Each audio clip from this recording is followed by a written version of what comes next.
안녕하세요. 재테크농부입니다. 오늘은 베일리 기포드의 21년 3분기 포트폴리오를 분석해보고 제2의 테슬라, 아마존, 어펀 같은 종목이 있는지 확인해 보겠습니다. 그럼 바로 시작하겠습니다. 구독과 좋아요 부탁드립니다. 해당 영상은 개인적인 의견일 뿐 참고만 부탁드립니다. 제가 예전부터 기관들의 공시를 보면서 어떤 종목을 샀는지 팔았는지를 분기마다 분석해드렸습니다. 영상으로 분석해드렸고 거기서 어펌을 찾아서 실제 매수하여 좋은 수익을 봤습니다. 기관들의 투자 전략을 100% 따라하는 것은 좋은 방법이 아니라 기관들이 왜 이 종목을 많이 매수했고 매도했는지를 분석해보면서 자신의 투자 기준에 맞는 종목을 찾는 것은 나빠 보이지 않습니다. 그래서 영상에 보이다시피 빨간 네모 부분에 설명해드린 종목 중 한 종목을 매수했습니다. 지금 화면에 보이는 오틀리아 리커전입니다. 여기서 제 기준에 맞는 종목은 리커전이었고 20달러 부근에 매수했던 것으로 기억합니다. 그럼 지금 이 두 개 종목 주가는 어떨까요? 제가 소개해드렸을 때가 8월 24일이었고 파란 네모 부분이었습니다. 이 당시 저는 오틀리 말고 리커전을 매수했었습니다. 지금 보면 리커전은 주가가 돌아왔고 오틀리는 오히려 하락한 것을 볼 수 있습니다. 제 매도 기록을 보시면 21.28달러에 매수하여 27.01달러에 매도했습니다. 8월 26일에 매수해서 9월 10일에 매도했습니다. 그때 매도했던 사유로는 큰 호재 없이 주가가 거래량 없이 급등하여 한 달도 안 돼서 26%의 수익을 보여줬기 때문입니다. 어펌도 제가 매수해서 약 100% 정도 수익을 본 것 같습니다. 이걸로 말씀드리고 싶은 점은 기관들의 포트폴리오에서 어펌 같은 종목이 또 나올 수 있다는 것입니다. 아무래도 저희보다 정보도 뛰어나고 매매도 잘하기 때문입니다.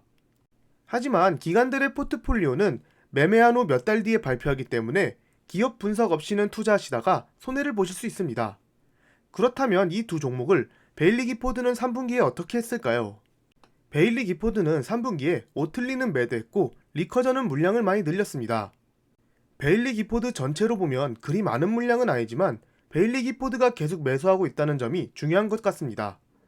보시면 3분기에 매수했으니 아래 보이는 파란 네모 부근에서 매수했을 것이고 지금 매수하시면 베일리 기포드보다 평당이 낮을 것으로 보입니다. 베일리 기포드는 단기적인 트레이딩 회사가 아닌 5년, 10년, 그 이상을 투자하는 회사입니다. 어떤 종목을 꾸준히 매수하는지 보면 베일리 기포드가 어떤 생각을 하고 있을지 조금이나마 알 수 있을 듯 합니다. 이 두 개 기업을 간단히 분석한 영상을 고정 댓글에 추가해 놓을 테니 참고 부탁드립니다. 그러면 지금부터 3분기에 어떤 종목이 많이 매수됐고 매도됐는지 또 신규 종목은 어떤 게 있는지 분석해 보겠습니다.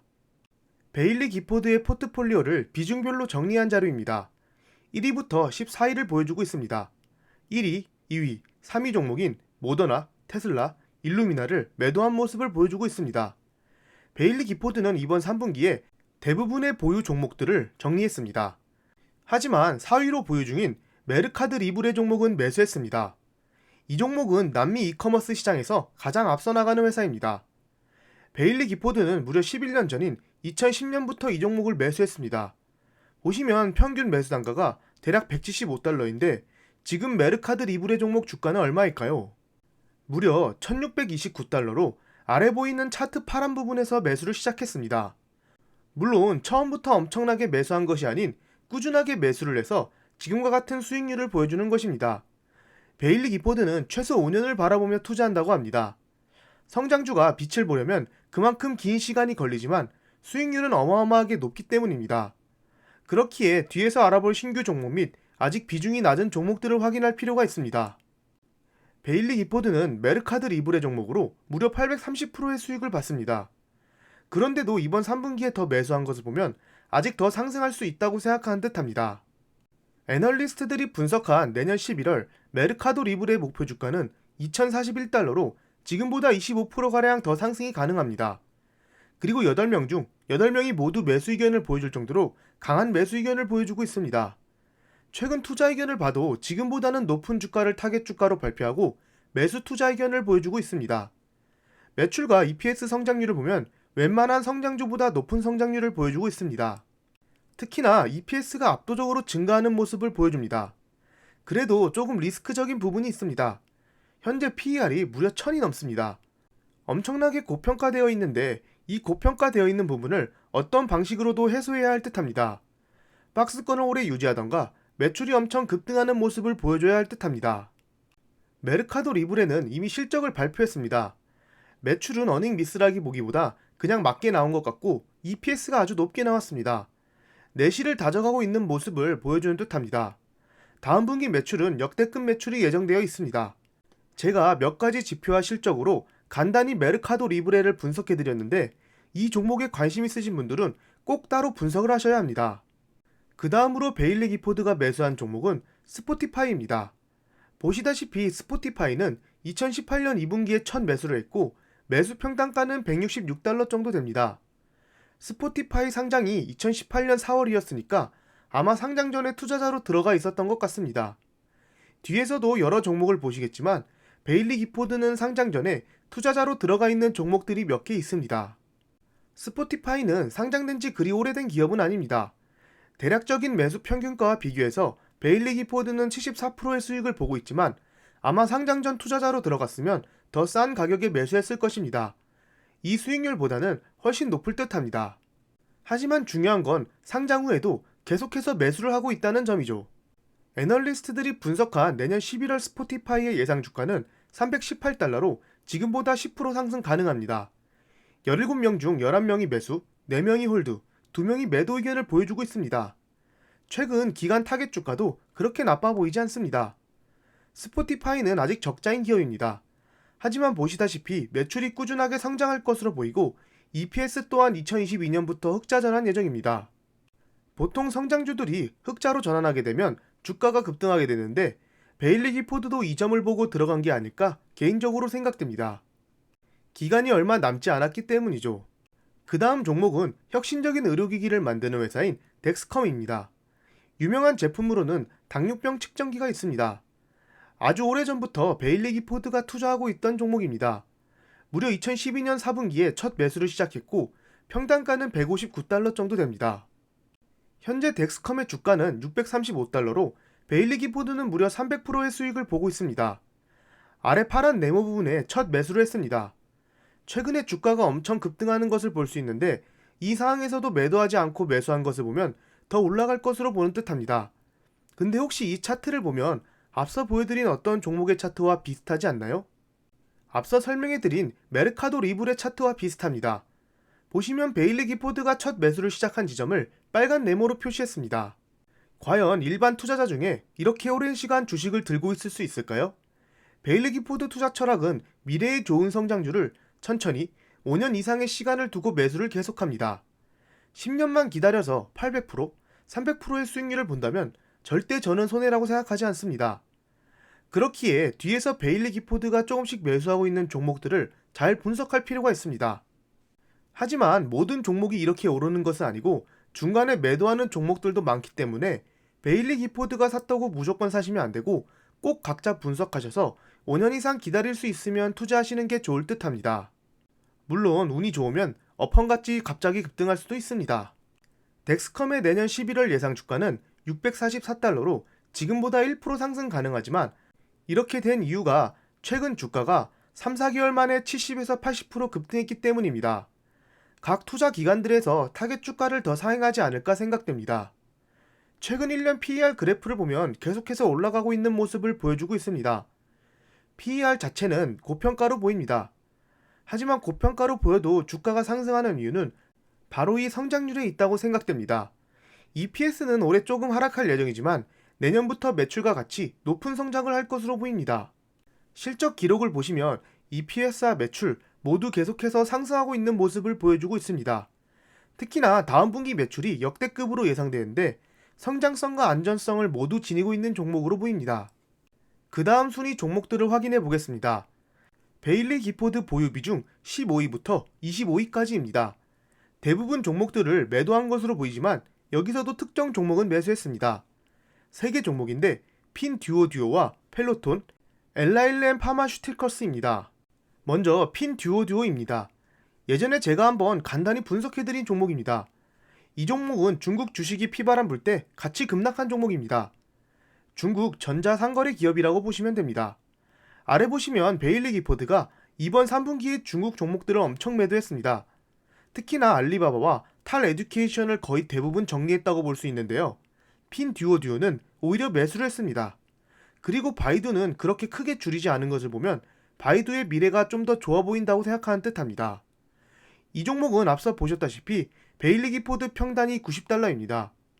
물론 이 종목도 상장 전에 조금씩 투자를 한 듯한데 지금 사면 그래도 베일리 기포드의 평단과 비슷하지 않을까 생각됩니다.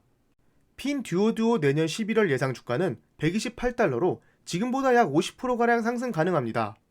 10명의 애널리스트 중 7명이 매수, 3명이 홀드 의견입니다. 보시면 매출이 상당히 큰 회사입니다. 이번 11월 24일 3분기 실적을 발표할 텐데 매출은 예측치로만 나온다면 역대급 매출이 예상됩니다. 중국이 농업에 계속 투자하고 있다는 뉴스가 많이 보이던데 어떻게 될지 궁금하네요. 그 다음은 펠로톤입니다. 펠로톤은 제가 며칠 전 영상에서 분석드렸다시피 급락을 했습니다. 4분기 공시가 나와봐야 알겠지만 베일리 기포드가 과연 팔았을지 더 매수했을지 궁금하네요. 특히나 3분기에 많이 매수했기 때문이죠. 펠로톤 주가가 하락한 이유는 집콕 대명사인 펠로톤이 위드 코로나가 되면서 실적이 안 좋아지고 가이던스가 엄청 하향됐기 때문입니다. 파란 네모 부분에서 매수한 것으로 보이고 베일리 기포드 평단이 $59쯤 되는데 지금 사면 베일리 기포드 평단보다 조금 낮게 매수가 가능해 보입니다. 앞으로 펠로톤이 어떻게 될지 모르겠지만 위드 코로나 시대에서 어떤 방식으로 헤쳐나갈지가 중요할 듯합니다. 지금 당장은 예상 실적과 PER 등이 중요하지 않을 듯합니다. 그 다음 종목은 엘라일렌 파마슈틸커스입니다. 생명공학 회사로 희귀 유전 질환 치료제나 면역 치료제를 개발하는 회사입니다. 역시나 10년 전부터 매수했으며 앞서 보여드린 종목보다 수익률은 낮지만 다른 종목들처럼 더 크게 상승할 것으로 예상하고 더 매수한 듯합니다. 앞으로의 성장성은 충분히 좋아 보이지만 과연 이렇게 잘 나올지 실적을 잘 모니터링해야 할 듯합니다. 그 다음부터는 베일리 기포드가 새롭게 매수하거나 조금씩 매수를 하면서 어떤 특정 산업에 투자하고 있는 것을 볼 수 있는데요. 개인적으로 이 종목들을 봤을 때 5년 이상 쭉 가지고 갈 듯 보입니다. 어떤 종목과 어떤 산업을 매수했는지 알아보겠습니다. 바로 이 5가지 종목입니다. 잘 아시는 종목도 있을 것이고 처음 보는 종목도 있을 겁니다. 위에서부터 베일리 기포드가 많이 보유한 순입니다. 랭크를 보시면 알 수 있습니다. 그럼 이 종목들을 간단히 봐보겠습니다. 먼저 릴리움과 조비를 분석해 보겠습니다. 제가 여러 번 소개해드렸고 저 또한 많이 매수한 종목입니다. 바로 에어택시, EV톨 산업에서 가장 선두주자들입니다. 조비는 현재 세계에서 가장 앞서 나가고 있다고 보시면 되고 릴리움은 유럽 쪽에서 가장 활발히 개발을 진행 중입니다. 보시다시피 릴리움은 이미 상장 전부터 베일리 기포드가 투자한다고 뉴스가 나왔습니다. 하지만 같은 산업인 조비까지 투자할 줄은 몰랐습니다. 두 종목 다 모두 이번 3분기 처음으로 추가된 종목이며 아직은 많은 물량까지 아니지만 베일리 기포드가 생각할 때 두 회사가 진출해 있는 에어택시 분야는 5년 뒤에 큰 성장을 할 것으로 생각하고 투자한 듯합니다. 어차피 지금 두 종목은 모두 10불 부근이고 크게 주가 변동도 없습니다. 하지만 미래에는 어떻게 될지 모르는 종목들이기도 합니다.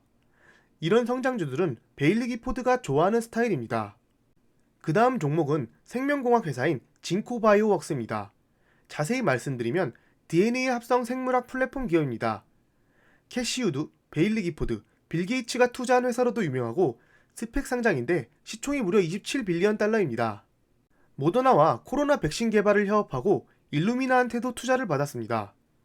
보시면 빨간 화살표가 가리키는 날 10월 6일 공매도 회사인 스콜피온 캐피털에서 공매도 리포트를 발표했습니다. 주가가 10불 아래로 급격히 떨어졌지만 공매도 리포트가 생각보다 부실하고 정확하지 않아 주가가 금방 회복했습니다. 이 공매도 리포트는 이항 사건대를 보면 건전한 회사와 주가를 만드는 데 좋은 역할을 하지만 보시다시피 스콜피온 같은 회사들이 공매도를 한 다음 대충 공매도 리포트를 내서 자기들은 빠져나오는 식으로 돈을 버는 것도 많습니다. 스콜피온 캐피털에서 퀀텀 스케이프도 했지만 지금 주가는 상당히 올라간 상태입니다. 제가 드리고 싶은 말씀은 공매도 리포트가 나온다고 무조건 매도하지 마시고 어차피 하루 정도 시간이 있으니 꼭 분석하셔서 정말 치명적이다 생각하면 매도하시는 것을 추천드립니다. 그런 공매도 리포트가 아닐 경우 오히려 추매 기회로 보시면 됩니다. 참고로 이 긴코 바이오웍스를 투자할 때 주의할 점이 있습니다.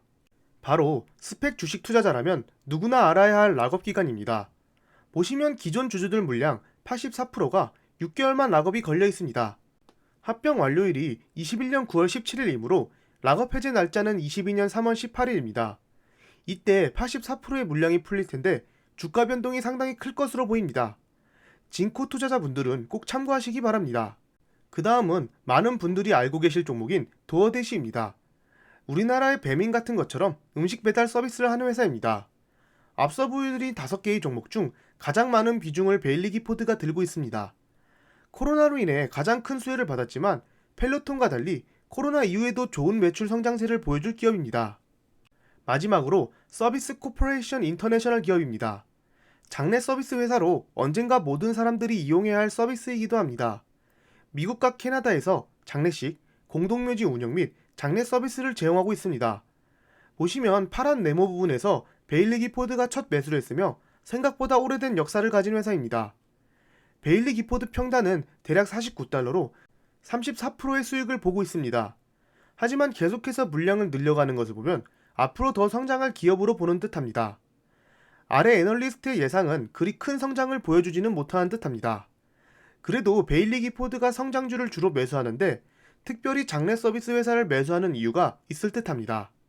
지금까지 베일리 기포드 21년 3분기 포트폴리오를 정리해보았습니다. 이번 분기의 특징은 많은 종목들을 매도하고 매수한 종목이 거의 없었습니다. 뭔가 조정이 올 듯하여 정리한 건지 아니면 이번 3분기에 많이 급등해서 정리한 것인지는 정확하게 모르겠습니다. 그래도 오늘같이 새로운 종목들을 알아보면서 어펌 같은 종목이 또 나올지 아니면 제2의 테슬라, 아마존 같은 회사들이 오늘 분석해드린 종목 중에 있지 않을까 개인적으로 생각됩니다. 이 영상 말고도 꼭 따로 분석을 하시고 투자 기준에 맞춰 관망 및 분할 매수를 하시는 것이 가장 좋을 듯합니다. 절대 투자 추천 의견이 아닌 개인적인 의견이니 참고만 부탁드립니다. 지금까지 제 영상을 봐주셔서 감사합니다. 구독과 좋아요 부탁드립니다.